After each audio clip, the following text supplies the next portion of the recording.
فتوکل علی اللہ, تو نتیجہ کس پہ چھوڑنا ہے؟ اللہ پہ. یہ توکل کی کمی ہے, اللہ پہ اعتماد ہی نہیں ہے. بھائی جب فیصلہ کر لیا تمام پہلوؤں سے, ایسی کی تیسی, دیکھا جائے گا کیا ہوگا بھائی, دیکھ لیں گے یار, اللہ ہے نا, اللہ بھی تو کچھ کرے گا, سارا خود ہی کرنا ہے, کیا خیال ہے؟ اللہ بھی تو اللہ کے لیے کر رہے ہو نا ایک کام, تو کچھ اللہ پہ چھوڑو یار. صبر کی توفیق بھی اللہ کی طرف سے ملتی ہے. دیکھو ابو سعید خدری رضی اللہ تعالیٰ عنہ چھوٹے بچے تھے, غزوہ احد جس کا بھی واقعہ چل رہا ہے, ان کے خاندان کے سارے مرد اس غزوہ میں شہید ہو گئے, باپ بھی شہید, بھائی بھی شہید, اب کمانے والا گھر میں کوئی بھی نہیں بچا, گھر میں فاقے آنا شروع ہو گئے. تو ان کی والدہ نے کہا کہ بھائی سب جا کے نبی سے پیسے مانگ رہے ہیں صدقے کے, آپ بھی جا کے مانگو, اور یہ نبی کے حکم پہ ہی ہوا ہے نا سب کچھ. تو جو بھی آتے کہ بھئی ہمارے بھائی شہید ہو گئے, ہمارے باپ شہید ہو گئے, گھر میں فاقے پڑ رہے ہیں, تو آپ صلی اللہ علیہ وسلم ان کو صدقے کے پیسے دے دیتے کہ چلو جی تم لو. لیکن جن کے بارے میں نبی سمجھتے تھے نا کہ ان میں خوب توکل ہے, ان کو نبی نے نہیں دیے. جب ابو سعید خدری چھوٹے بچے تھے, یہ نبی کے پاس آئے اور کہا کہ یا رسول اللہ گھر میں فاقے ہیں, میرے بھائی بھی شہید.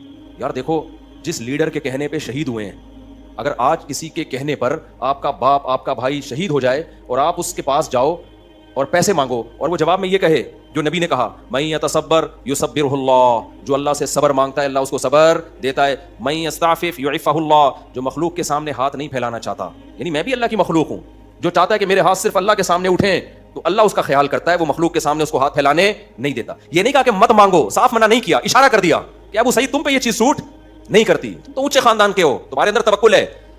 دیکھو کیا نبوت کی, یعنی آپ صلی اللہ علیہ وسلم کی تربیت کا انداز دیکھو نا. آپ یہ بھی تو کہہ سکتے تھے کہ اے ابو سعید مجھ سے مت مانگو, یہ بھی نہیں کہا, کیونکہ بہت بڑی آزمائش ہو جاتی پھر ابو سعید کے لیے. نبی نے صاف منع کر دیا ہے, اصول ضابطہ بیان کر دیا, اس کے بعد مطلب اب اگر مانگنا چاہتے ہو تو میں تمہیں دے دوں گا. اصول ضابطے میں اشارہ کر دیا کہ مجھے تمہارا مانگنا پسند نہیں آیا. مانگ بھی کس سے نبی سے بھائی, لیکن ہے تو مخلوق نا, تو نبی سے مانگنے کو بھی نبی پسند نہیں کر رہے, بھائی کس سے مانگو. اور ابو سعید خدری کا ایمان کا لیول دیکھو آپ.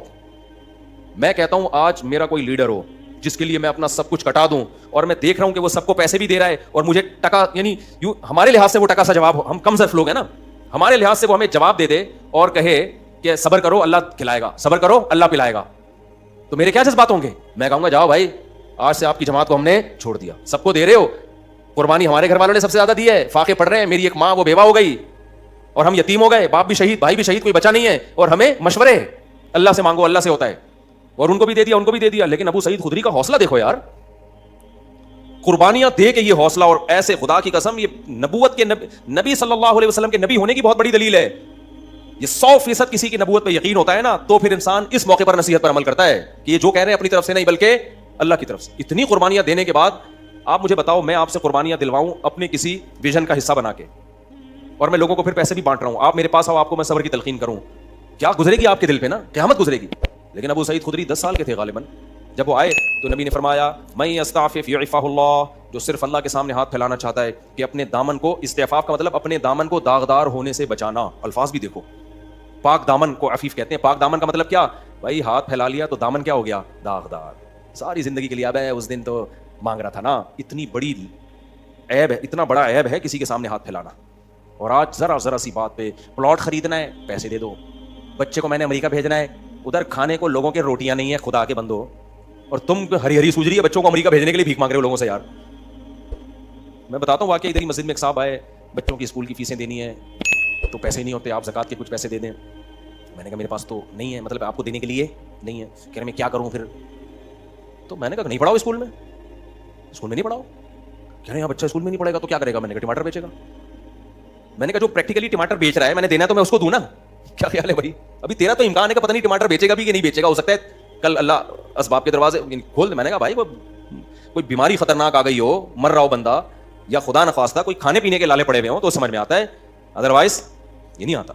اور اس طرح جب آپ کسی کو دو گے نا, میں نے دنیا میں دیکھا ہے میرے بھائی, جس نے ایک دفعہ مانگ لیا نا اس کو منگتا ہی بنا رہے گا موت. پھر اللہ کی نظر ایسی ہٹتی ہے, اللہ کہتا ہے بس تو اب مانگ, بھکاری بن کے زندگی گزار, اس کے کبھی ضرورتیں پوری نہیں ہوتی. مر جائے گا, کفن بھی ادھار لے کے جائے گا. اگلا کہے گا کم بخت نے جو کفن پہنے نا وسیم کے پیسوں سے ہے, یہ اس کے پیسے بھی ادھار ہیں, ایسا چلے گا وہ. ہاں دوست احباب جن میں آپس میں بے تکلفی ہو, مانگتے ہوئے ذلت محسوس نہیں ہو رہی, ان میں ادھار, یہ سب چیزیں بھیک نہیں کہلاتی.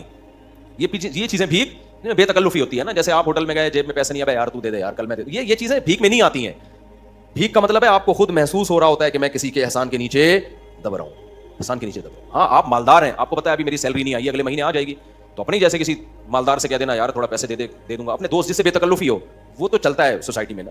یہاں بھی علماء نے لکھا ہے کہ اگر کسی مالدار کو وقتی طور پہ پیسوں کی ضرورت ہے نا تو غریب سے مانگے. وہ یہ علماء نے ایک تکبر ختم کرنے کا نسخہ لکھا ہے. وہ کس سے مانگے؟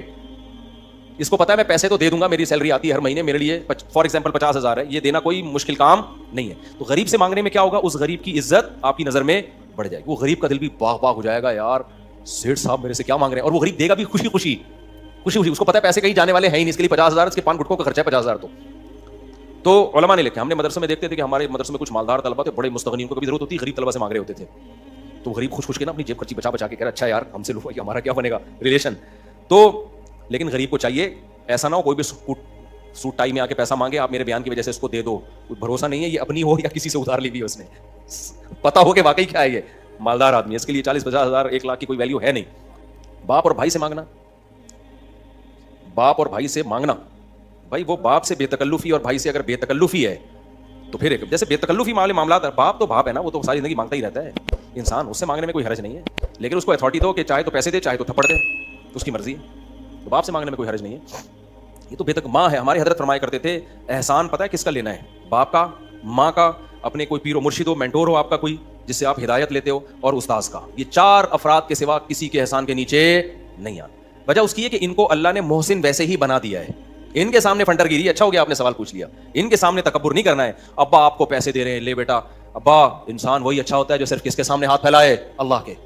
باپ کہے گا کمبخت 25 سال کا ہو گیا, میرے ٹکڑوں پہ ہی پلا ہے تو, 1 روپے بھی تو نے اپنی جیب سے تعلیم میری, پراٹھے صبح میرے پیسوں سے کھاتا ہے, گیس بجلی کا, اور آج میں تجھے کہہ رہا ہوں یہ لے بائک خرید لے. کہہ رہا ہے ابا مفتی صاحب نے بیان میں کہا ہے کہ جو مخلوق کا محتاج ہوتا ہے نا ساری زندگی اللہ اس کو مخلوق کے در کا محتاج بنا دیتے ہیں. تو ابا سے ایسا کہو گے نا تو پھر ابا کی طرف سے کیا آنا چاہیے؟ چپیڑ. تو باپ ہو گئی ماں, ماں سے تو ہم تو اتنا مانگتے تھے اپنی اماں سے, بھائی ہمارے ابا جب چپیڑ لگاتے تو اماں کے پاس چلے جاتے تھے. تو اماں ابا کا معاملہ اور ہے, لیکن اتنا نہ مانگو کہ وہ ان کو پتلون بیچنی پڑے اپنے بازار میں جا کے. بعض اولاد تنگ کرتی ہے نا.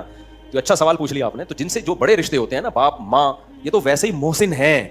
ان سے اگر آپ پان گٹکے کے پیسے نہیں لوگے تو کوئی ان پر احسان نہیں ہوگا, انہوں نے اس سے زیادہ